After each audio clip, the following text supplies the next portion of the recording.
हामीले नेपालको नयाँ नक्सा मन्त्री परिषदबाट हिजो प्रकाशित गरेका छौँ। लिम्पियाधुरा, लिपुलेक, कालापानी सहित हाम्रो भूभाग हो। 18 सालसम्म त्यहाँ जनगणना गर्ने, तिरो उठाउने काम भइरहेको थियो। त्यसपछि तिरो उठाउने जस्ता कामहरू जान नदिने, त्यहाँ रोक्ने खालका कामहरू भए र खास गरी 1962 सनमा त्यहाँ भारतीय सेना कालापानीमा बसेपछि त्यसभन्दा पश्चिमको भूभागतर्फ जान हामी ब्लक भयौँ। हामीलाई ब्लक गरियो र त्यस बेलाका शासकहरूले त्यस कुरालाई सहेर बसे र त्यो विषय ताजा विषयको रूपमा नभएर ओझेलमा पर्दै गयो। वर्तमान सरकारको तर्फबाट प्रधानमन्त्रीको हैसियतले म यस गरिमामय सदनलाई अवगत गराउन चाहन्छु। अब लिम्पियाधुरा, लिपुलेक र कालापानीको विषय ओझेल पर्न वा सेलाउन दिइने छैन। यसको निष्कर्ष निकालिन्छ। यो हाम्रो भूभाग हामी फिर्ता लिएर सक्छौँ। फिर्ता लिने अठोटका साथ नै भारतले आफ्नो भनेर नक्सा विवादास्पद भूमि भन्ने हो भने पनि त्यो विवादास्पद होइन, हाम्रो भूमि बेकारको अकुपाई गरेर विवादास्पद बनाएको छ। त्यसकारण हामीले यसमा कोही रिसाउँछ कि भनेर हामीले अर्गेल गरेको भए पो रिसाउँछ कि भन्ने ठान्नुपर्ने आवश्यकता। हामीले अर्गेलै गरेको छैन। त्यसकारण यस विषयलाई सेलाउन पनि दिँदैन र कूटनीतिक वार्ताको माध्यमबाट ठोस पहल गरिनेछ र यो भूभाग फिर्ता ल्याइनेछ। यही अठोटका साथ हामीले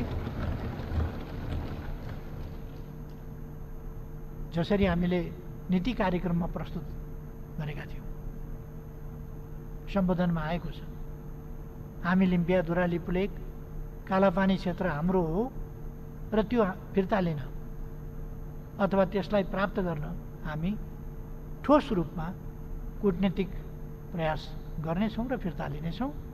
तदनुसार त्यो भूभाग समेत सामेल गरेर हामी नेपालको नयाँ नक्सा तयार गर्नेछौँ भनेर नीति तथा कार्यक्रममा आएको थियो। यो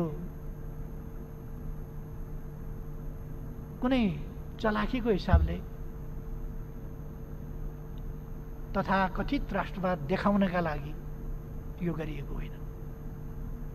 त्यसो भन्नु पनि ठिकै हो। तथाकथित राष्ट्रवाद बोल्ने अभ्यासका प्रचलनहरू देखिआएको, भोगिआएको परिस्थितिमा त्यसो आकलन गर्नु पनि त्यति अस्वाभाविक होइन होला। तर अहिलेको सरकारको तर्फबाट म भन्न चाहन्छु, यो कुनै तमासा गरिएको होइन, यो देखावा गरिएको होइन। यो यथार्थमा फिर्ता लिनका निम्ति गरिएको हाम्रो भूभाग हो र हामी फिर्ता लिन्छौँ। नक्सा प्रकाशित पारित भएको छ हिजो, प्रकाशित आज भोलिसम्ममा होला।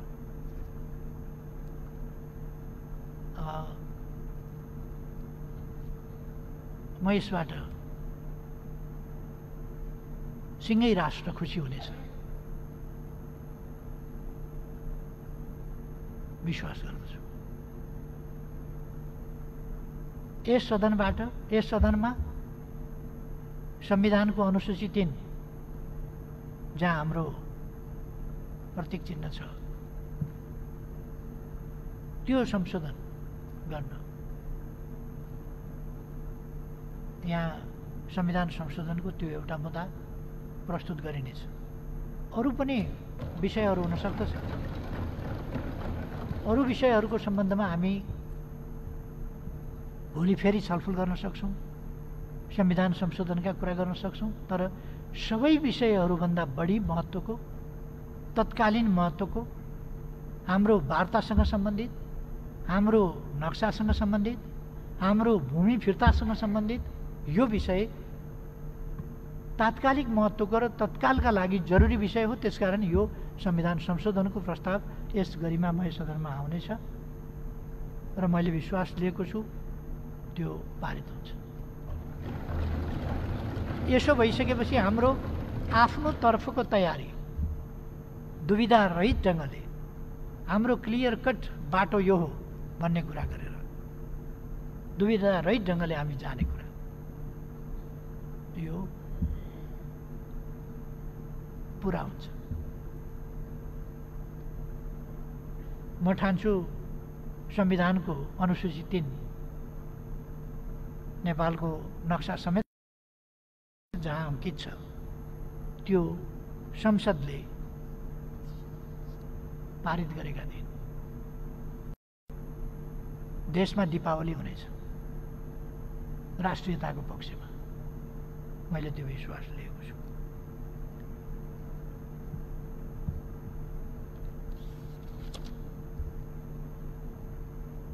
एउटा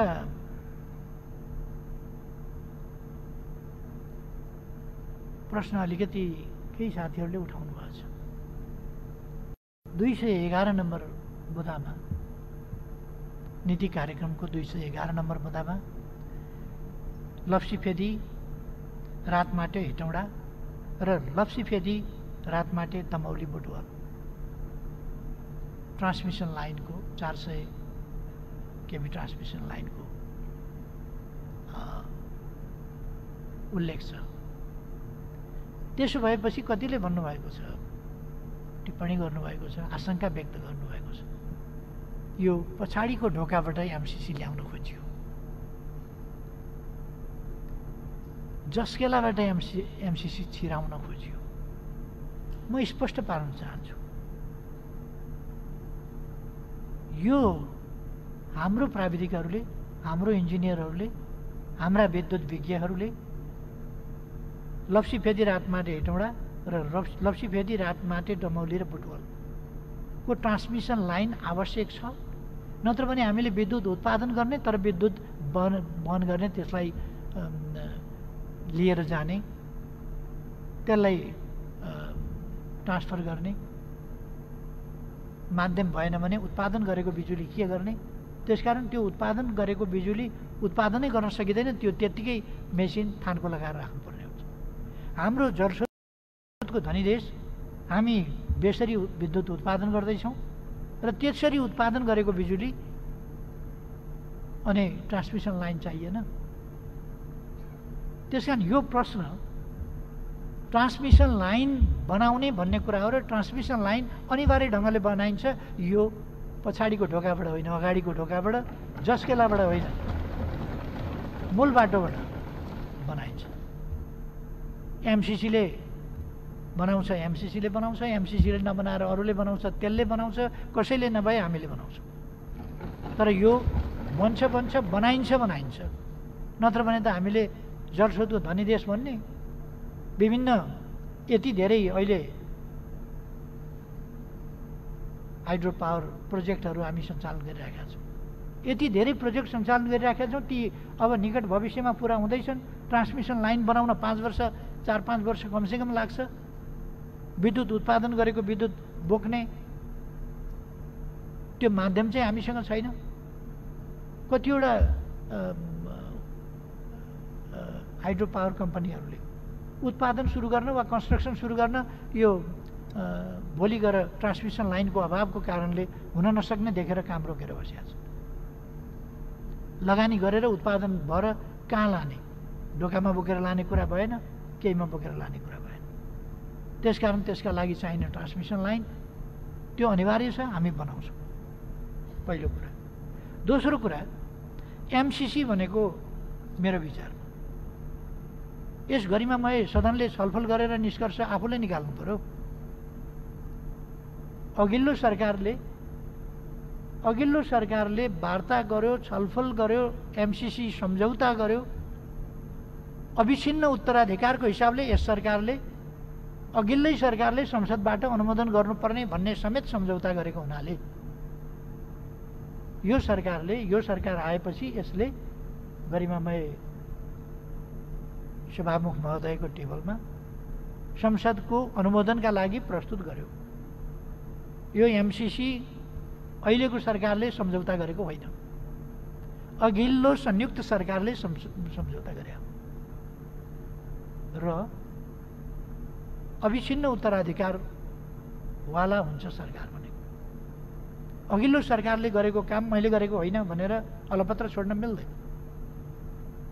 त्यसको सम्झौताको परिपालना गरेन भने विश्वसनीयता, कूटनीतिक विश्वसनीयता, राज्यहरूका बीचमा गरेका सम्झौताको विश्वसनीयता, नीतिहरूको निर्णयहरूको स्थिरताको स्थायित्वको विश्वसनीयता, त्यो गम्भीर रूपमा प्रश्न उठ्छ।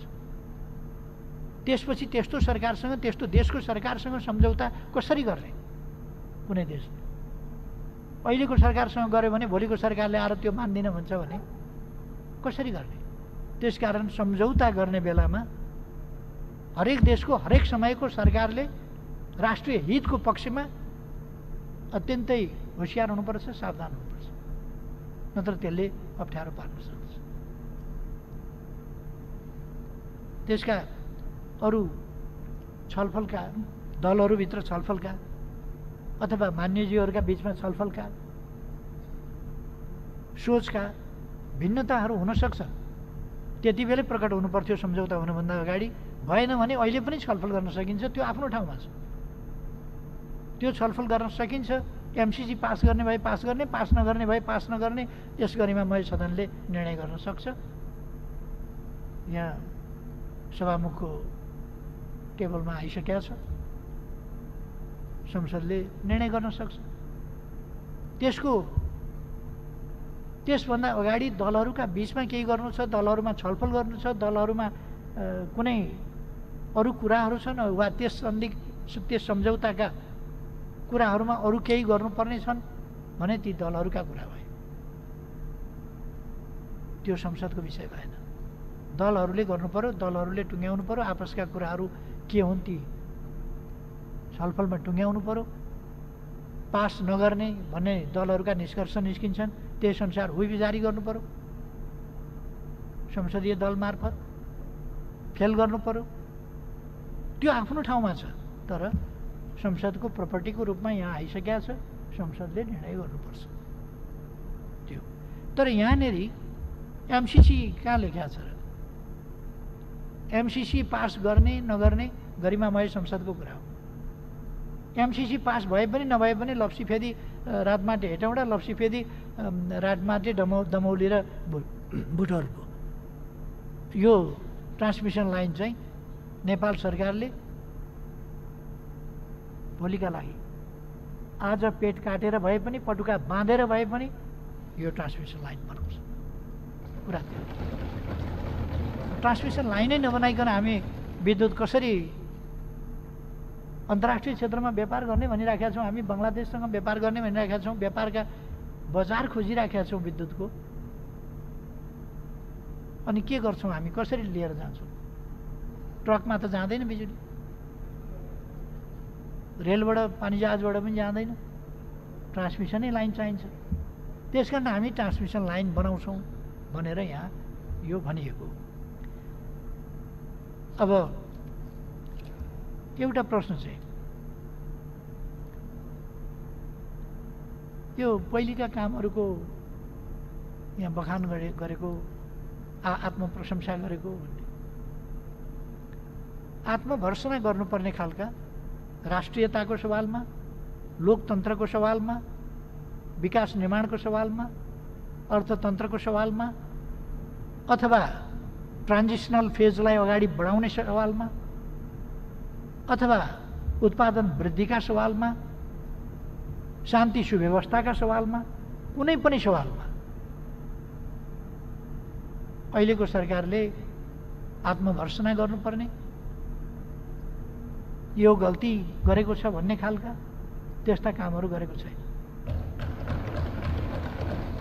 सोचेर विचार गरेर आजको समयअनुसार देशलाई कसरी अगाडि बढाउने भनेर सोचेर काम गर्ने, काम गरिसकेपछि ज्या आइ भन्न नपरोस्, यस्तो गल्ती भएछ भन्न नपरोस्।